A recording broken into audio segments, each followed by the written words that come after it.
Ladies and gentlemen, boys and girls, worshippers of all ages, welcome to YouTube. My name is SeaRaptor. It's time for more Scuttlebutt. This week's game in the background brought to you by Tier VIII French cruiser Charles Martel. I have been regrinding the French cruiser line for research points, and recently had this game kind of on my own, derping around one night. And this is not an amazing game from a damage perspective. If you're here looking for record-setting server damage, you've come to the wrong place. But this game, I'm highlighting it, I'm showing it to you guys for a couple of things. One is, I do have a pretty good XP result by the end. I do end up top XP on the team. I won't spoil win or loss just yet. You can watch the game to figure that one out. But I do end up top XP on my team, which is always nice. And the other thing is, for a ship that is not necessarily known for its AA power, I spend a non-zero chunk of this game absolutely gutting the enemy Lexington's air group. The number of plane kills that I end up with in this game is just staggering. I've had games with lots of plane kills in Charles Martel before, but ordinarily that's against a Tier 6 carrier. This is not a Tier 6 carrier. And one of the reasons that this guy struggles so hard with what is honestly my mediocre AA suite is he continue and watch this over the course of the game. Keep this in the back of your mind, okay? I want you to watch how he attacks me, the angles he takes, the approach angles he comes at, the fact that he drops his 35-knot torpedoes dead astern of me when if I put my speed boost on, I'm faster than his torpedoes, right? So he makes a lot of really bad decisions along the way.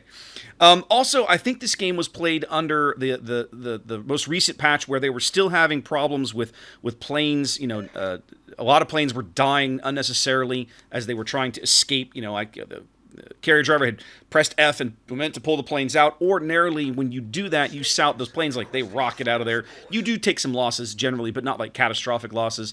They've been trying to figure out recently. There's been a bug or something where like that's not happening. Like the planes are just dying mercilessly, even after the carrier player has already ordered them out.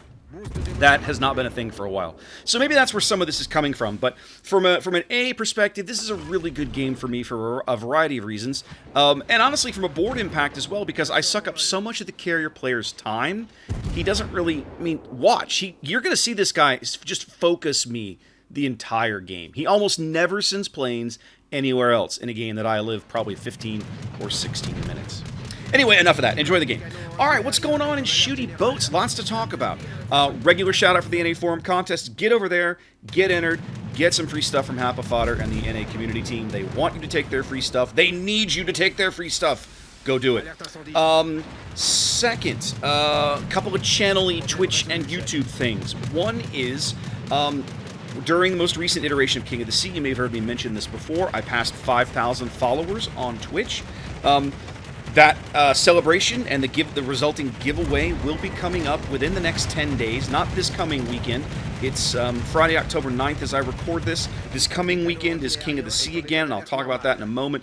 The next weekend, it's probably going to be Sunday, October 18th, is going to be the big giveaway over on Twitch. I'll put some notices on my Twitter feed, and I'll probably put another Scuttlebutt out next week to talk about this to make sure everybody knows the final date and timing. But it's looking like it's going to be Sunday the 18th here in the States that I'm going to do that. So set you a little calendar reminder or whatever. I've got lots of ships to give away. I got the final list approved yesterday. I'm going to look at it here. It is, so here's all the ships that I've got to get rid of as a part of this celebration. I've got a Murmansk, Exeter, Molotov, Perth, Z39, Abruzzi, Scharnhorst, Kidd, Cossack, Kaga, Massachusetts, Alaska, and Palmer. So I have quite a number of what I consider to be really good premium ships to give away as a part of that celebration. So you guys make sure, keep your ear to the ground, throw me a follow on Twitch, come on out, hang out, and maybe you can win some free stuff courtesy of Wargaming. King of the Sea. Yes, King of the Sea is not quite over. It is, like I said, it's Friday the 9th of October as I'm recording this one. Tomorrow morning here in the U.S., probably, or I believe the stream is meant to start around 8 a.m. U.S. Central Time. That's 9 o'clock on the East Coast, 6 a.m. on the West Coast. So make sure you've got your coffee. Is going to be starting the international brackets for King of the Sea 11. So what's happened is the top 3 teams from each server, NA, Asia, Russia, and Europe, have all been invited to participate in what amounts to a single elimination bracket system. The second and third place teams are going to play each other first. The first place teams on each server get a bye into the second round of eliminations. And starting tomorrow morning on Twitch, myself, Lord Zath, Flambass, Stats Bloke, I think Flamu and Kieran will be back doing the main cast on the main channel. All of us are going to be casting these games and showcasing the gameplay and just having a great time with it. There is a code if you're still missing a container, like a King of the Sea container. There will be at least one more of those available during this portion of the casting of the event. So drop on by. I think you have to watch for like 90 minutes or something, or maybe you have to just come by and get the code, or you put in it's like a code for a mission that gets you a container, something like this. Anyway, come by, hang out with us, watch the event. It's going to be a blast. We're having a great time doing it. Myself and Zath are going to be joining Stats and Flambass and everybody on the main channel. Doing our coverage. We'll be streaming the games on our own channels, but then in between games we'll be over as a part of like the quote-unquote in-studio analysis team to talk about the games in between. And that'll be a lot of fun. We have not been afforded the opportunity to do that before. This will be the first time in almost 3 years that any NA casters have been invited to participate in the international bracket on the main channel like this. Every time that there's been an EU-NA server clash before, no NA casting team has ever been invited to come participate in the official cast. I don't know why, but it is true. And finally, we've kind of broken through that barrier, and Zath and I are going to be participating. And I'm looking forward to it. It's going to be a lot of fun. I watched, some of what Stats and Flambass and Flamoon, Kieran, and Conway did for the EU finals. They did day 4 and day 5 for the EU finals, and it was a ton of fun to watch. They had great coverage, and I'm looking forward to adding our little flavor to it, whatever form that takes. So come on by and check that out. What else is going on? All kinds of announcements coming out of the dev blog since the last Scuttlebutt. We can talk about those for a moment. They announced a little bit of new content coming to Super Test in the next patch. That's 9.10, coming probably in about 3 weeks towards the end of October. This is some Brazilian content, so a nice little bit of love for our South American and our Latin American friends. There's going to be a Brazil camo added to the game, an expendable camouflage. They're adding a copy. God, I can't pronounce this word today. What the hell? A copy of Tier 2 Premium American Cruiser USS Albany as Almirante Abreu will be coming to the game with a fancy Brazilian styled camo. And then there will be a unique Pan American commander, Francisco Ferreira Filho. Will be coming to the game, and a Brazil naval flag. So lots of little. I love that they're continuing to give shout outs to our Latin American, our South American community. They're one of the last kind of continents, I suppose, that had navies that might be into the game that pretty much so far have not really had a lot of representation. Right, Nueve de Julio being kind of the only like Pan American, South American ship really, and I'm glad to see they're going to start expanding on that. We've gotten so many great Latin American, South American players here on NA that have been joining the game in the last few years. I want to see that continue. That's been a blast. Random aside, while I'm thinking about it, just in case you don't know, they did finally fill, here at Wargaming NA, they did finally fill the new Latin American community manager position. They had filled one for the the Portuguese-speaking community. Excuse me, I'll get it right. About 4 or 5 months ago with Mayor Draco, but they recently filled the new, just the generic Latin American, I think Spanish-speaking position as well. So, excuse me. So that's really awesome. It means that literally now, after more than a year. I'm trying to think when CU left. She left in June of 2019, so it's been about 16 months since the NA community team here for Wargaming World of Warships was at full strength.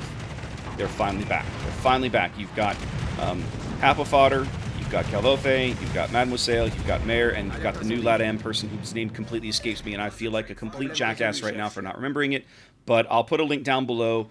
Somewhere on the forums there's an introductory post for him, and I'll go link that in. So that's really awesome. I'm excited to see the team back to full strength, finally. What else going on? Super Test. Some changes announced. Again, this is the Super Test stuff coming in the next patch.